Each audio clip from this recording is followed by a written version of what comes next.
tunu. O le aso na mua i le malama.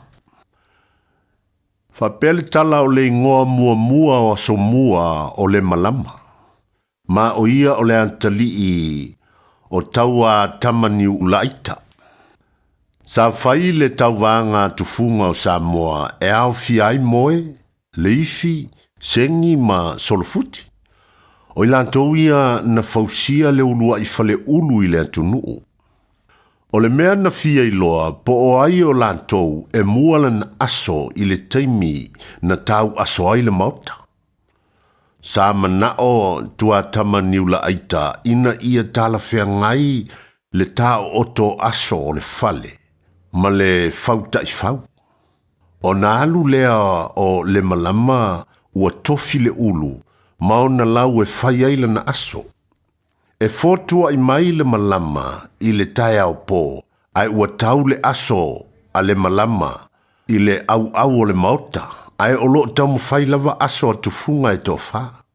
O na manu malo ai leo le malama i le tauwanga, na whapea mai leo taua tamaniula aita. O le a tau tufunga nei e tofa o Samoa, o le a inga o le malama.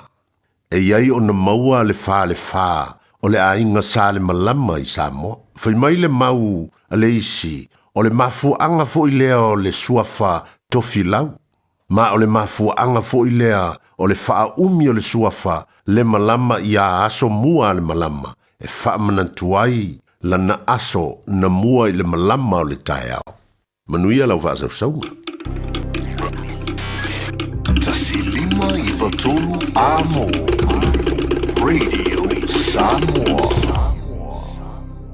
Are you and your whānau fully immunised against measles? Measles is serious. It spreads fast and can cause severe illness. Your best protection is 2 doses of the measles vaccine. So, now's the time to check if you and your whānau have received both doses. If you haven't, it's not too late to catch up. Book your immunisation today. It's free for most people. Find out more at info.health.nz/measles. Beta Drive Doctors i le taulanga whaatau i maangele, whaapea manrua. Mo le vainga o so ngase pe amana o mia. E whaatino e fo i matuipui pui o le whanau witi, o tuipui pui le COVID is full river, mo i lātou is full on tausanga malunga atu. Whaapea matuipui pui o le flu. Wala au telefoni, 255-25 mo so wanoe whaatino ai nei au nanga. O fisa fo mai i maangele i taftafane o le McDonald. Amanrewa e taftafane o le Whaletusi po le Public Library. Beta Drive Doctors Clinics. Awa ua whanau mai mo i tātou le tama. Ua fōa ina mai mo i tātou le atari. Eiro na ua le maro. E ingoa fo i o ia o le sirisiri ese. O le whaipule. O le atua malosi. O le tama o le whaavavau. O le alii o le file mo. Samoa ua lata mai le aso sui fua le mesia ia tātou oli ma fia iai. O le tauvanga already Samoa mo le nei tausanga o le whasoa le nganga modi o le Krisimasi. Whasoa mai i au lava o pule a nganga o le Krisimasi, pe usu sau pese, pe whaifo i sau solo pule lava oe. Pue mai sau video malafo mai i le radiosamoa.co.nz/Krisimasi. E ma whaifo i on e vili mai i teimi whātunanga ino porkalame te tasi. E maua i loa wanoa e te anga waa ai le sei. Whasoa le nganga modi o le Krisimasi, ia tātou whaatawa ina le Krisimasi malona winga moni. O le mea lofa fetu whai, o le nganga moni leo le Krisimasi. Pei o na whinangalo lo whai le tua e fua e mai lona tali e to tasi mole lalo lange. Ina ia au mai ele whaoratanga mo i tātou uma. Talia lau video mai leasus fulu lima te sema, whangate leasus e fulu malaipo te sema. O le awhatau nuu le sei leasus e fulu malaipo te sema le porkalame o le maa lua le tae ao. Ona nei tauvanga ua langolorina e le o dentures. Telefoni lua fito lua nua tolu. Tātou whasoa le nganga moni le Krisimasi. Ia manuia le Krisimasi, mai le pūlenga ma la whaingaruenga a le Radio Samoa. O le Casa Beds and Appliances, o le tali o manaonga, i o loe whaatotonga ilo mauta, ini tau le lei, toi ananga tā, e mawai moenga ngā o si tutono ni usila, wha apea se tino fōa le potumalo lo, lau ai manafoa, TV, la au pese, usa aisa, masini tā lava, telefoni fe aveai, maisi. A fiu ane loa i le whawhituwha Great North Road o tau, po le tolo fituiva Great North Road i Henderson, le Casa Beds and Appliances, telefoni o valu se lau, lua lua lua, 555. O Valuselau, lua lua lua, 555. Radio Samoa. Taslima Ivatolu. Amo. Sale, check. Apa yang oci manggil? Ya, saya kau walu. Kalau aku makan ke, suka dia faham lo bayi semua dia, lo kau fofu. Walu. Aku berapa? Saya kau pengen minyak, sale. Oh, kopi. Sale. Walu. Sekali. Saya mai. Sampai. Saya kopi. Walu. What's up? Woo. Sampai na mai.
Banyak ngaka.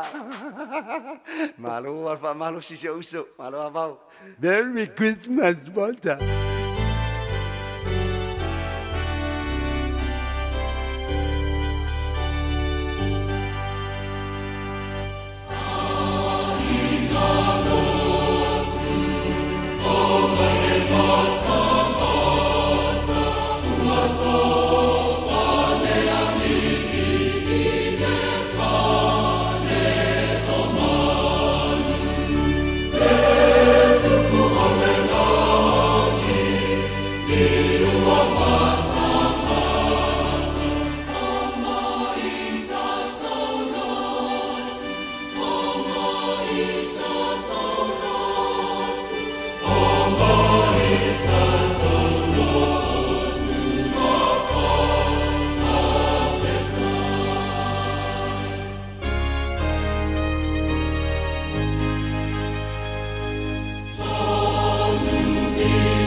Ua na o le Radio Samoa se furulima iwa toru a mo e tautuaina o e ilaunga ngana fitu aso le vai aso. le te vile tula mai lua sulua mra minute wa te ai le tula palu i le tautua le Radio Samoa su lima e vatoru a mo whamai atu i fo i le lona whao aso le fitu aso pesenga o Christmasi pensi il film maro tātou tunu o lo whatanu ina mai i le maro le e whakasa po sei i mangele sae i lano tata inga sunga to ina ya Victor Powesi ma le wharitua ya Salome o le pole nei sa papena o na papipi aile ka misia Samoan Christian Church of Samoa o tau i lano tata inga pasta mose whangota ma le wharitua ya Whiawhani ma tango fieta penanga pua le kanisia mai o tau nei po lau ponga fia pese fia ya masfore ma tango fio le lato to ninga i le nei po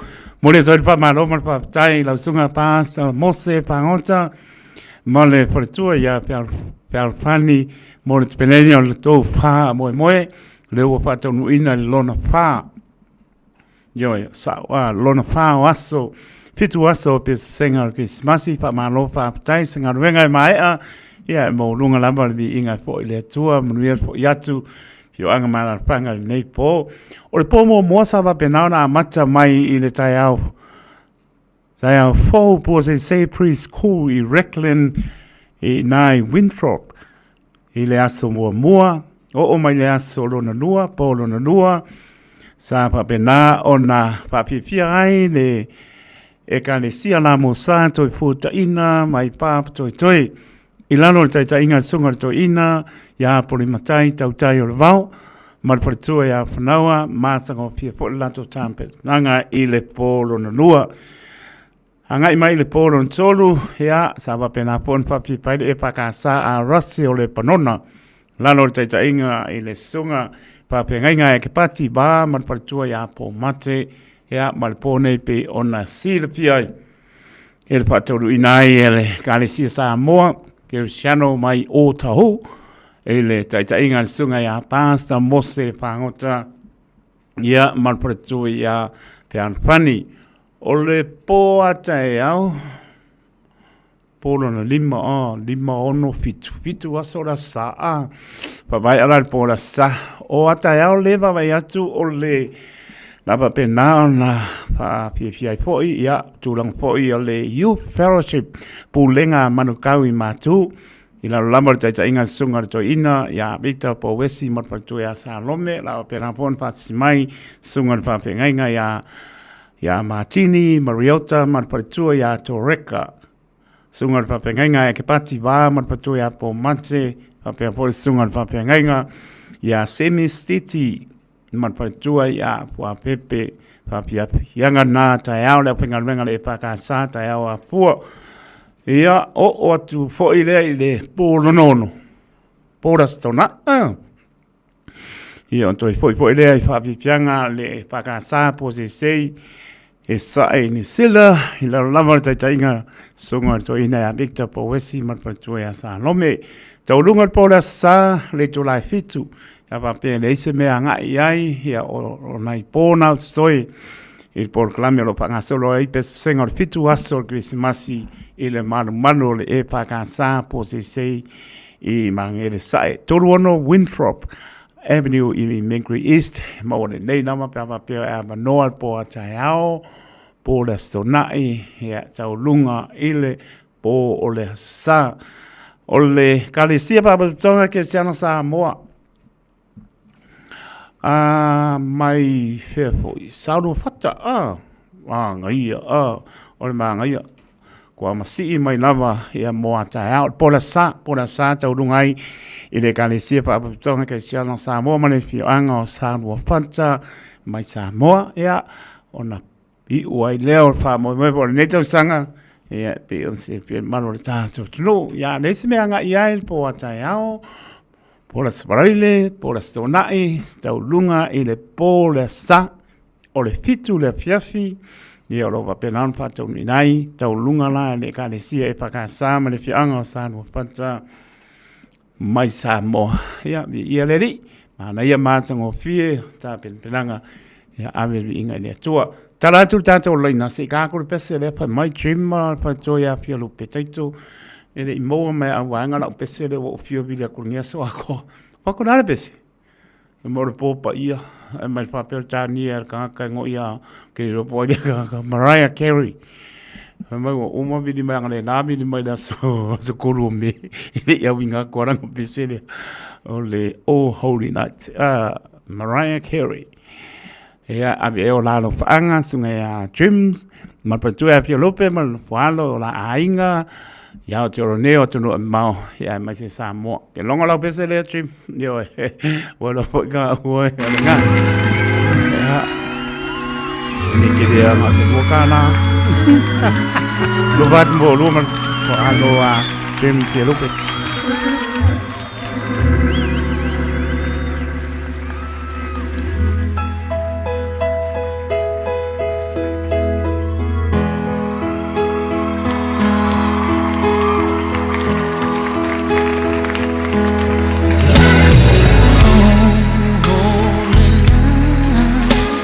The stars are brightly shining. It is the night of our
Elena, Jim Reeves, patua ia lupe ia le pesena o moa Mariah Carey o Holy Night. A veo lano whaanga ina ia inga pa mnia Christmasi, ma tau sangpona i o la a inga ia o te roneo, te roe mau, ia masipo i Samoa, Lord out Pacifica, ia pa Jim ia lupe, ma via popanga nau tala le tatou leina manoa e fo'i pe apapea fi familia waso i fua nganga aru ka ko proclame leo pe senga o fitu waso ia ai misi e proclame waso i fua na ia manoa fa ko fai ki le manoa na ia manoa tatou leina pe apapea fi familia waso i fua tolu fitu tasi lima iwa tolu numera panga solo tatou proclame na i fa si silanga i fi anga malafanga mnise proclame li fa tonu wina.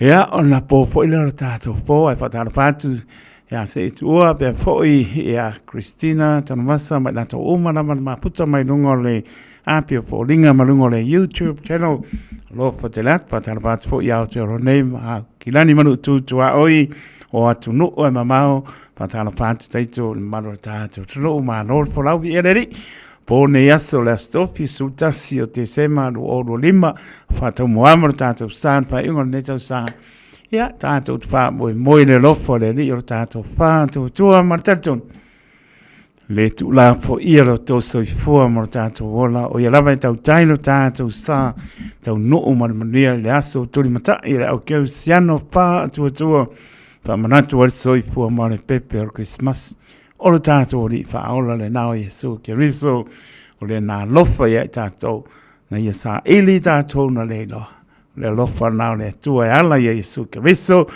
ma tunatu iai tuli matai pe lamano pa tuli matai le ana o lo so i fua mai ai le pepe o Christmas ta oso le nā mo tau sanga fo e tātou fia e mpaptaia le tua nei masi na tele o whāno atu e maunga ifo i wanu tau nganga ifo la o wha moi tu pe sili la ngona e Solomon atu o me fetu leni mai so i fua mrola ai panga le alofa i nā tele le asa ta upo le asa ta lai tau ia le mwhanta sula ina le anga le leo leri se auro po se ario o ia le ata wia o se mea e longai o lo silo no fonga i o taupi na ngaro mo tātou loto tātou te bebi i atua i lana whio. Maria tātou fōlaunga.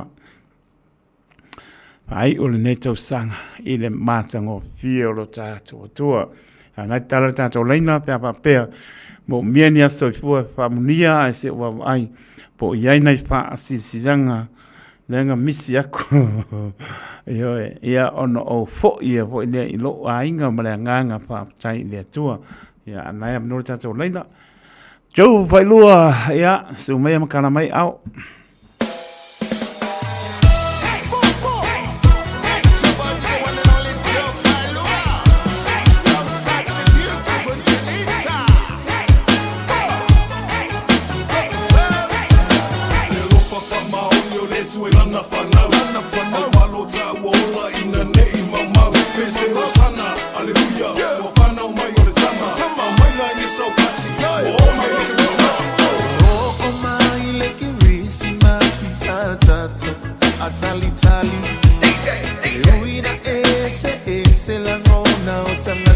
uma ole la lo langi o te pi ama I le tala ole fa ole tama ole aso na malo ia ole apa na ole tama say hallelujah osana utau no palo ana say malingi ai le mata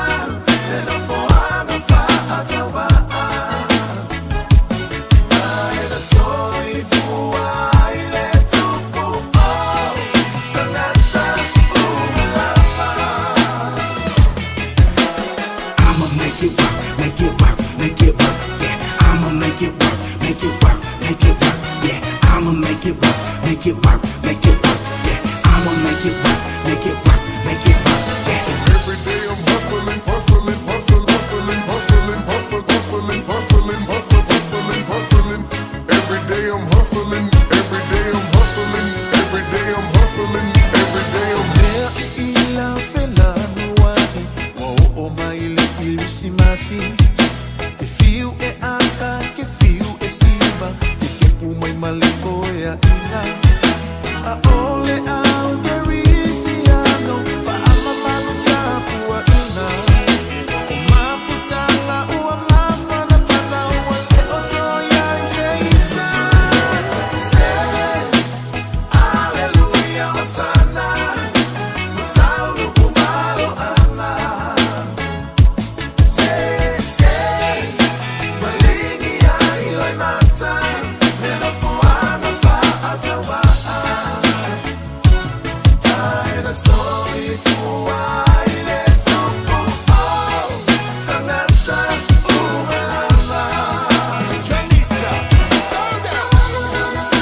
smiling Christmas, lots of good cheer.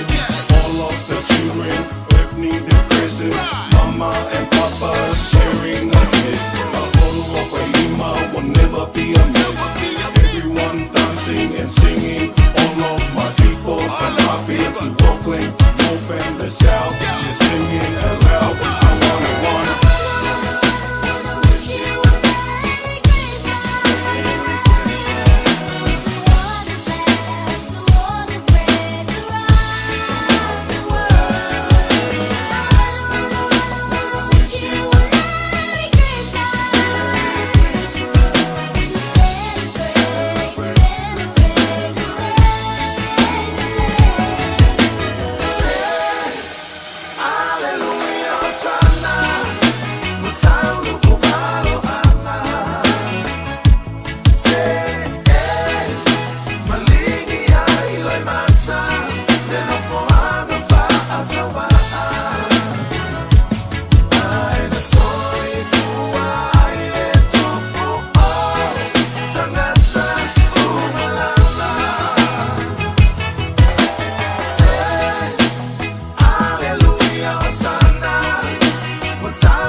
Tai tōrei mai, struiva minute o na tāna ni tōnai iwa o nisi o whasisilanga lewa taru mare tātou ofisa mare nganga whārono.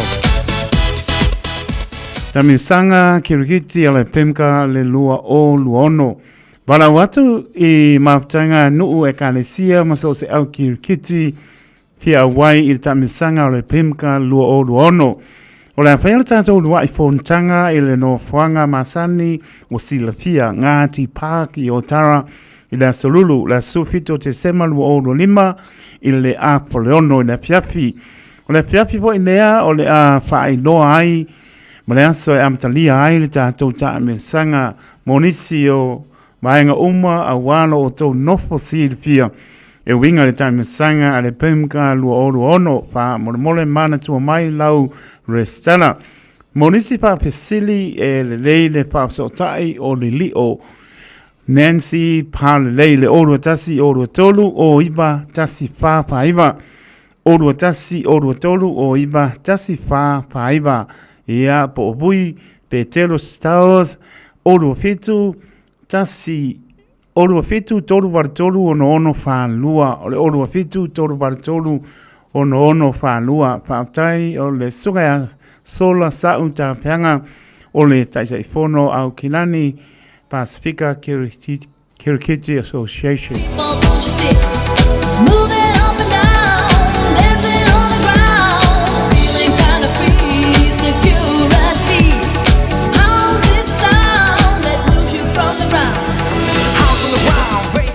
O le ngana sa lo mingo le tusi o le so ngā patisei ma le lo mingo le bao pitipili.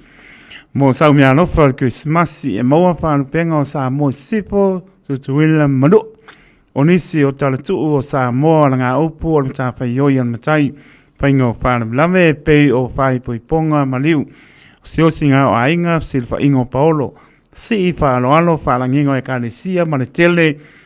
O le ngana whaalolonga o ngana whaalolonga ia leo pitsuta la le tau nau silfia le wele tātou tis whaalupenga na leo pisa lava le Radio Samoa toru ono pātoru Hopewell Avenue I Manukau City e Mawai morisi talanga o iwa luono lua silima iwa toro I numera o iwa luono lua silima iwa toro I numera pētanga iane I le shopradiossamoa.co.nz pa iaisa oka e o okwa au ke por e o kwa lo ofisa ya por lo moka ya por lo lao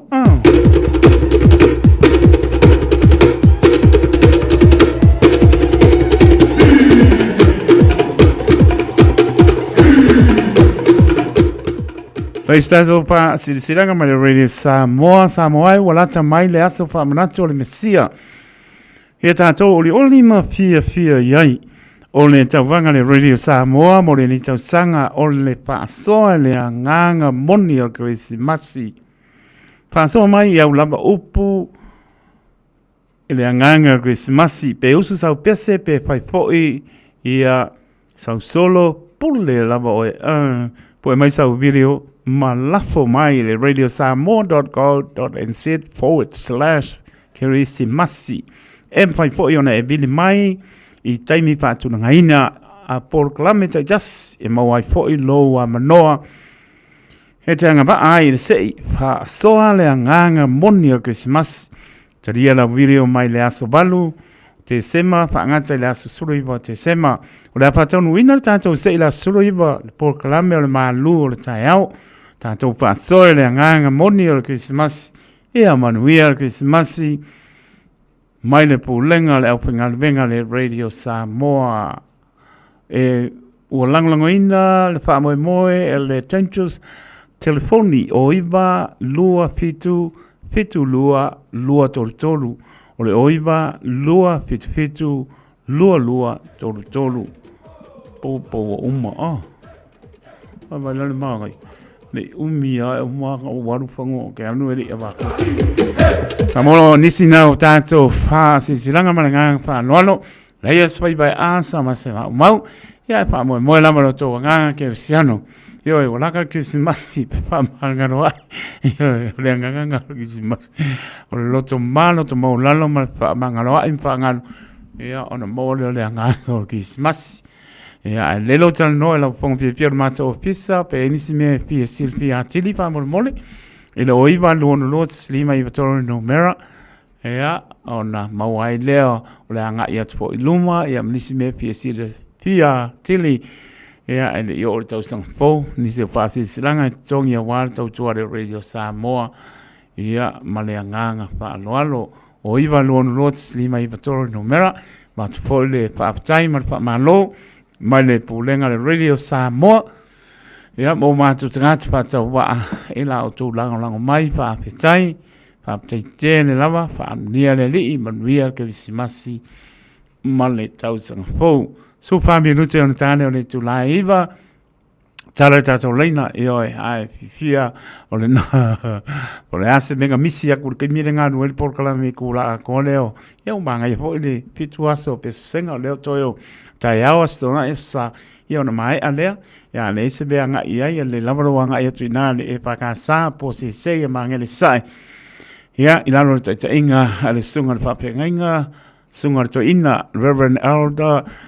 Victor po Wesi man pertua ia salome ia kalisia mano si le pakasa e pakasa po se mangele sai torono Winthrop Avenue I Mangere East Mole nei lava piane se mea nga ia manoa tai au le fiafi o le fitu le fiafi nai a mata le fitu le fiafi tasi ale tula e o tale malu o maea ia o le pola stonai ia papena foi ia o le po se foi anga ia tu iai o le pola so sa ia tau runga idea le e kane sia pa tonga ke siona Samoa ma le fioanga o Samoa fata mai Samoa e o lato ia tau runga ina ma le nganga whanolo e nei se meanga ia na ua silafia manu o le e pakasa po se I ma ngele sae mo lela ma le toru ono Winthrop Avenue I Mangere East e o suango fia a sawai kai a Henwood peke anaku ia Parkland, Reckland, ia vai mo le ia po se. Ia pe ane se me anga iai, ia anga mai moi pe senga. Po ata ia mal po stona I tau lunga le sam na pa no ta tono manu li lau ta po inga Samoa mapu I moto malau ma no le pale ne ia so le au nga lue. Yo o mo tau sang to mana tu atu I masina kelo masina nga pa yanga nga pangano lo au ai ko manga ku ai po tua I mai ma lama nei ku li la se ai mo lu nga wa ba mangai Pai mōre tua nai, o ina ilu mana, pa ngano loa pai, anga mau pipero, anga pai o i le pule, pa ngano venga. Mas ka pa ke vi ele i le pa maongi. Ai pa tai, ma no ngan lue, le tau fiafi lama ne tau sang. Ya mo lunga le leo le li, ma loe la to, fe ngai mga wenga le fa ngofie. Tai mi la ngona fo vai la ngona le ngasa o le tino. Ya ai to o pa ngal wenga o lo manatu mo to malawa. Ai o ainga, ya mai se o ainga lo nai. Ai o lualo pa nau. Ya pa pena la mana pa manosi ai. Ya le ai tau sanga, ma fo la malo longa holiday base, ya pa le lo pa ke pe ango vet. Pa mo me kong mo. Awa ke arunga ngau morisi si we fai maulu ko sala o mo ko ke le ala fai mai no le tu lolengan awa te tau sili manu ro te ta le vae polonga ka ai vai sa mai awa te tau sili me le o el ka mano si yang po nga tielo ka polong le ase me wo yo au pat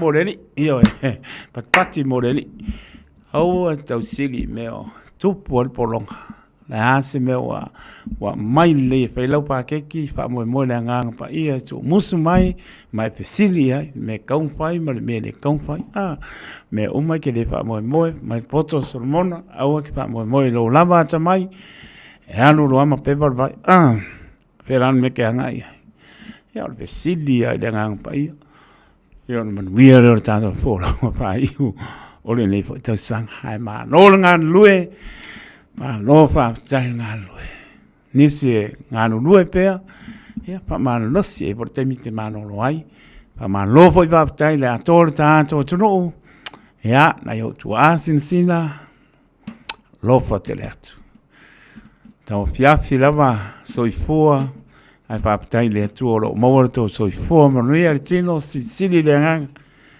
ngā lue ai tofi na wala awai o tonta o saina nga sur tau e o ma ne fiafi pa ma lo fa tai ya nga leleli toro tātou sno ya lama o no pia iai na yo tātou tangata anu o mai masani o ainga Samoa na rola atu Pacific ya ma ne tunu ya fa mnia le tātou folonga alo tusa tātou mnia lo fateleatu le ofengan venga stofia le tua ta pena foi ya mo por clame pa nga solo for fa unga neto sang ya pa mnia le li fo nga o mo le ofengan pa ia le tua e kani fia ya nispo la fo monanga ya alofa le li ya ma fa tau wina ile manuia ilo nanga le le mo na alofa mai talo fantu Juliana Popovic ya male ainga peda foi Christina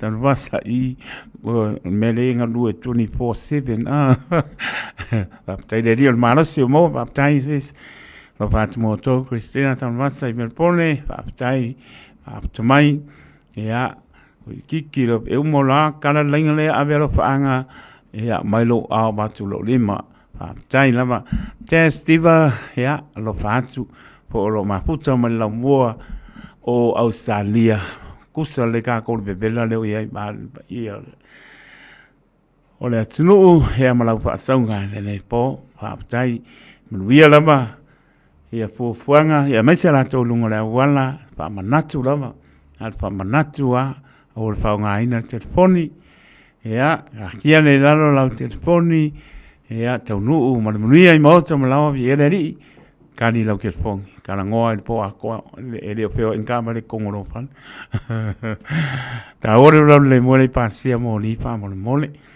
ne lo po ai sa ko mo ka mo le vale ya tuli lo sa ai ta ua te nga slow down na vai li ako se kula nga vale kam kau nga male ya anga I lo mo to malawa ta ua fo si silo to I fa ai lo lunga le wala ai se si lunga tu la fono mo le nga pa no ya fam ni le ni la to lungo le ala ngai tu mo te mala pui le li fata ui na il mnia ni fo mano longa le po a to ta to tunu ya mai so po fuanga ta penanga mo aso fia ya au manu me o mai le lofa maranga le lo ta to tua ya Nau talato tato leina. Mori po nei o le whaanga, la se met pin ngano ai mānei a. E oi, o le na.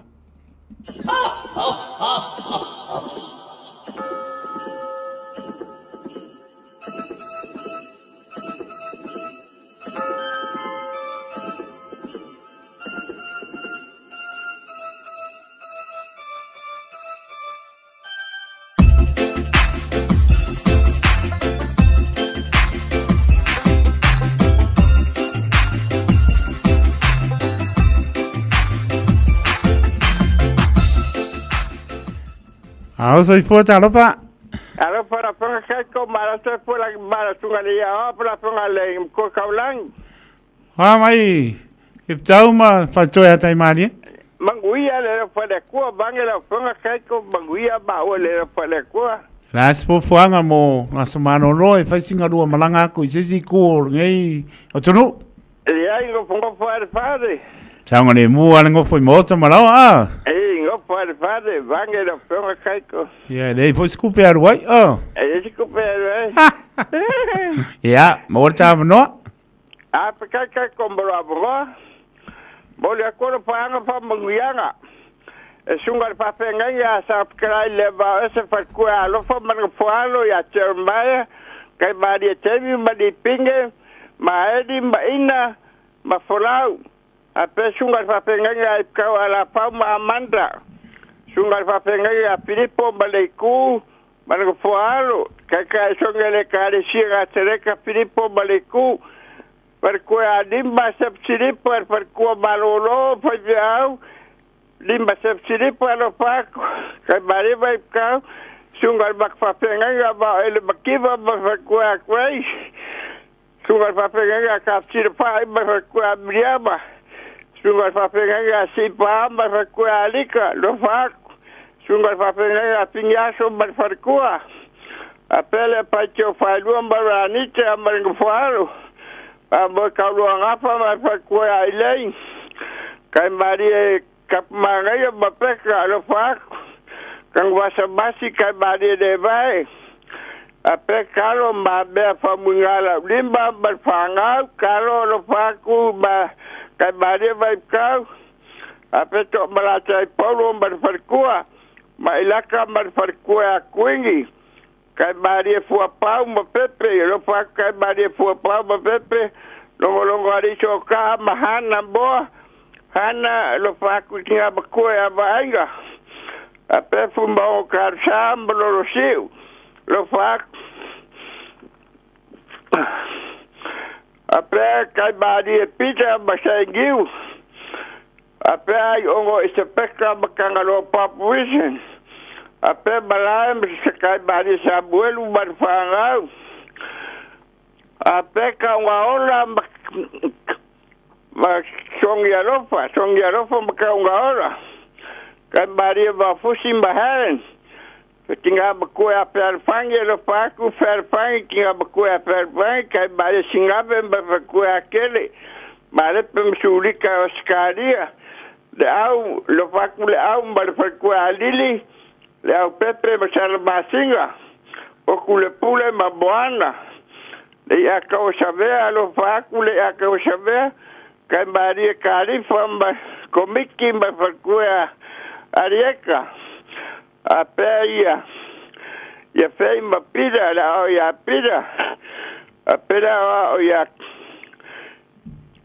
kevi mba fakua lili apeia le fombaki mba fakua seka mba fakufalo apenga ika kinga nga ika lo fakinga ika pa yawa ape pa yawa fara kusher mbako ekarisia mba farkua ape so smaka kulefanga so se lepa sabai so se le paka kuya ko fa fua ya paka bakafua ape so lo bonga so se le lepa sabai fara bakka kaptefum kai bade pe bika fa kai la kai ko bolo avo tai da mai tau mo mia foi mana longo le po kai ko fa manguianga soi foi foi ya na no ta ton laina o le si 5 minute ia mai aloa ia ua mai ai po stau tuan nei po whaptai tele lava whamanas whamanu mane paritua mano whaano haptai mo lo whaanga lo te leatu mo o lua lo maputa mai i Stokes Valley Lower Hard Valley i Wellington haptai mo whamnianga whamnu ia po i o lua pile mo le rei ia maskirisi masi manu ia shoro ainga mano whaano haptai manatu mai haptai po i maputa mai nei po manu ia mano longa po whamanu ma paritua mano whaano ia malo lapta oi sole palo marco con se le piapi nam no tato leina ya moresi 5 minute ya ona mai neolo ao batu lo lima 24 hours a day 7 days a week Radio Samoa streaming live on www.radiosamoa.co.nz Samoan lovers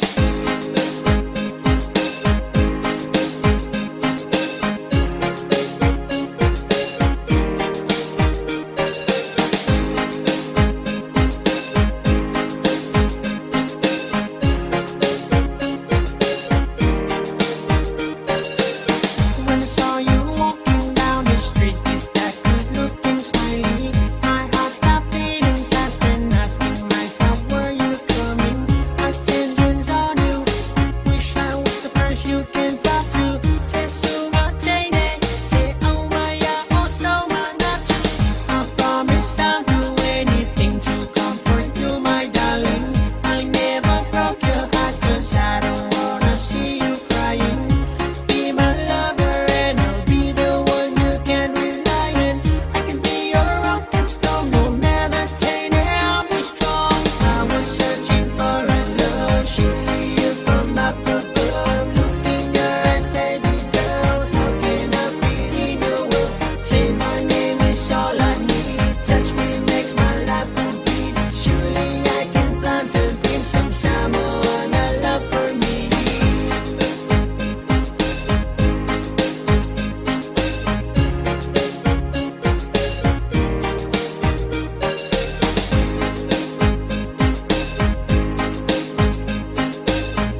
over Samoa.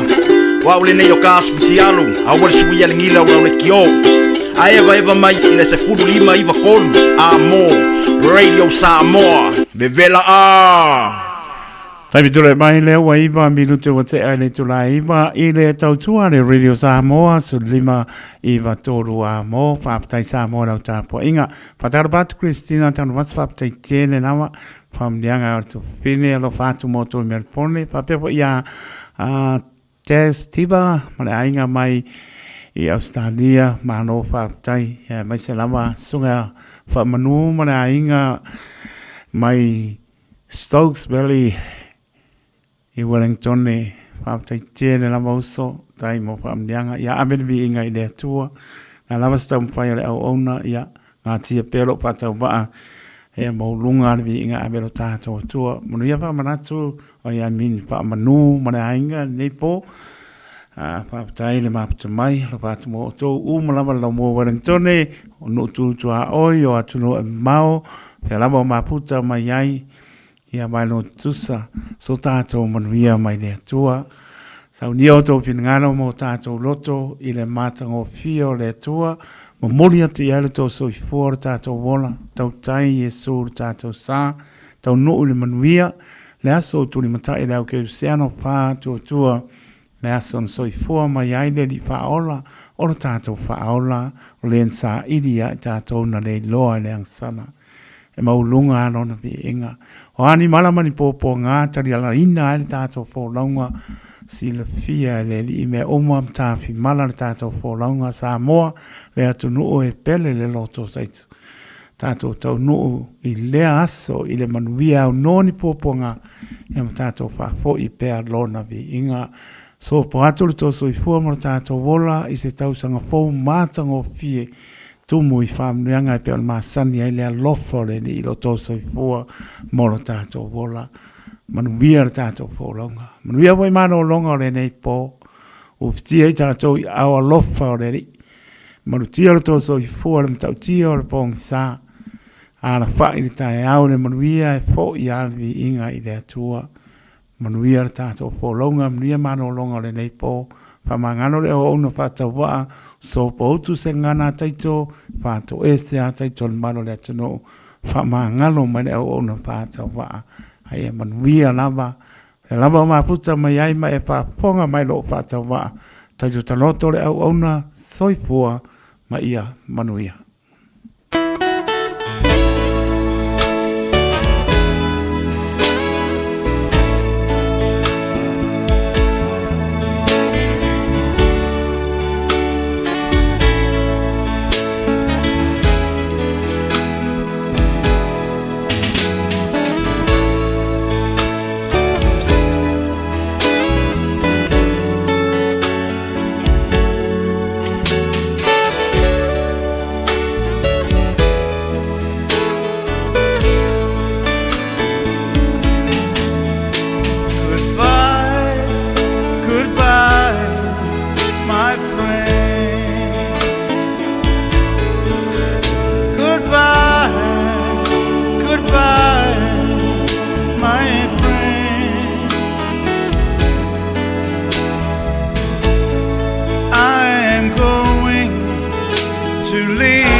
Dear brothers and sisters,